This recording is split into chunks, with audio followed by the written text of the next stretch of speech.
Je, ni mara yako ya ngapi kuwepo katika channel hii? Umewahi kutazama tena video za Dr. Chris Mauki? Nafahamu wengi wenu hii sio mara ya kwanza, ya pili wala ya tatu. Lakini kama bado basi hujawa mwanafamilia wa familia hii ya YouTube, bonyeza kitufe kilichoandikwa subscribe, alafu kile kitufe chenye kengele, utakuwa unapata notification kila ambapo tuna upload video ambayo inayahusu maisha yako, ili uweze kupata na kuitazama wewe kwa matumizi yako binafsi au kukumkaribisha nayo rafiki. Kumbuka, tunagusa maisha ya watu katika maeneo matano: familia, mahusiano, ndoa na malezi, na maendeleo binafsi, yani personal development. Leo unisaidie kunipa dakika chache niweze kuyagusa maisha yako katika topic ambayo inahusu mahusiano. Lakini si tu mahusiano ya mapenzi, lakini inaweza pia kuwa mahusiano yako na ndugu yako, mahusiano yako na mwenzako wa ofisini, na bosi wako, na rafiki yako, mwanafunzi mwenzako, lakini pia mpenzi wako. Leo naongea kuhusu zielewe tabia za rafiki mwenye tabia au mwenye haiba ya narcissistic. Lakini pia unaweza kusema zielewe tabia za mpenzi ambaye ana haiba ya narcissistic, au tunasema a narcissistic lover, a narcissistic lover, mpenzi ambaye ni narcissist. Narcissistic personality, narcissist ndio yeye. Narcissist anaitwa narcissist Kiingereza. Kiswahili nimekosa kidogo maana yake, lakini hii ni haiba, ni personality ya watu ambao ni narcissistic. Na leo nitakutajia tu tabia hizi ili uniambie, Dr. Chris, kweli umemzungumza mpenzi wangu. Yani ndivyo alivyo. Yani hapo umemzungumza babangu. Yani hapo umemzungumza mamangu. Yani umemzungumza kakaangu wa kwanza. Yani kuna jamaa niko naye ofisini, ndivyo alivyo. Sasa hivyo ndio ujue huyo ni narcissistic. Nitakuandalia somo lingine la unaishi naye vipi mtu mwenye tabia hizi ambaye ni narcissist. Tabia ya kwanza ni mtu mwenye hasira kali wakati wote. Huelewi nini kinamkasirisha, huelewi nani kamuudhi, huelewi anakuaga na amani wakati gani, kwa sababu nyakati zake za amani ni chache kuliko nyakati zake za hasira. Na ana hasira kali. Kitu kinaweza kikawa kidogo, lakini atakavo panic, atakavonyanyua huo moto, hapo hamwezi kuelewa ni nini. Ana hasira kali wakati wote. Namba 2, ana kiu kubwa sana ya visasi. Yaani huyu bwana anaweza akakugonga kisasi kwa kukwambia kwamba I will come back to you, au I will make sure I'm returning, au tutaonana, au anaweza akawa silent, asemi kitu, lakini ana kisasi. Ana kisasi.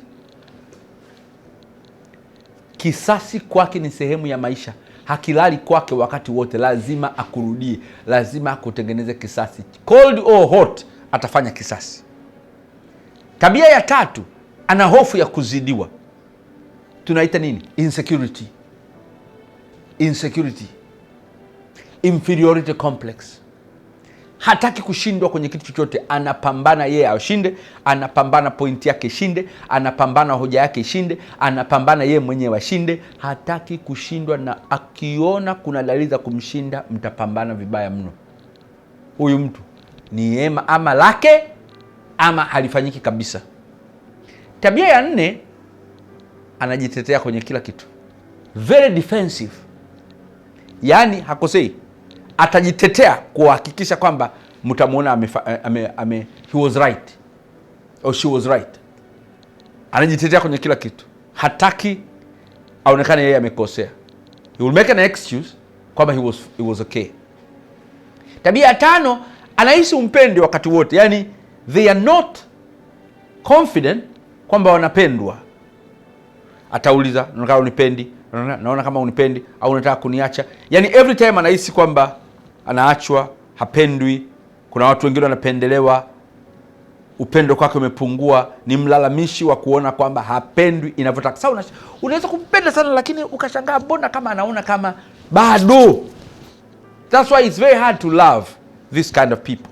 Ni ngumu kupendana watu wa namna hii. Tabia 6, kila mtu adui yake. Yeye anaweza akatengeneza adui na mtu ambaye hana shida naye kabisa. Anaweza akamtaja mtu, akamwongelea mtu vibaya kama vile ni adui yake, mtu ambaye kiukweli hajafanya chochote kibaya kwake. Ni mradi tu atengeneze maadui, ni mradi tu atengeneze mazingira ya uadui. Anachukiana watu wengi. Atakutana na mtu, utamwona rafiki yake, kesho na kesho kutwa anamuuliza vipi yule jamaa, anatukana tu kuhusu yeye.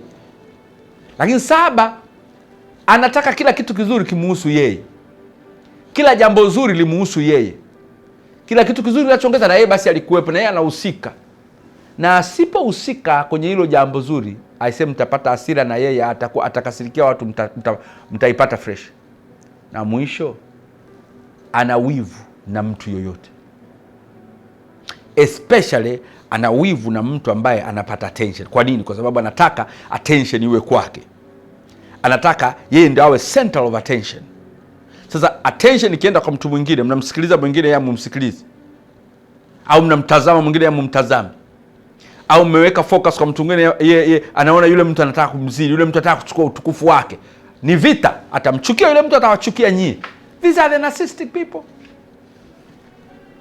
Takwambia siku nyingine kuhusu ya chanzo, kuhusu unamfanyaje, unafanya nini ili kuishi na mtu kama huyo. Lakini hizi ndio tabia. Sasa jiulize, huyu nani kwako? Penzi wako, bosi wako, fanya kazi mwenzako, mzazi wako, ndugu yako wa kuzaliwa? Narcissistic. Wagumu kweli hawa watu kuishi nao. Mimi naitwa Dr. Chris Mauki.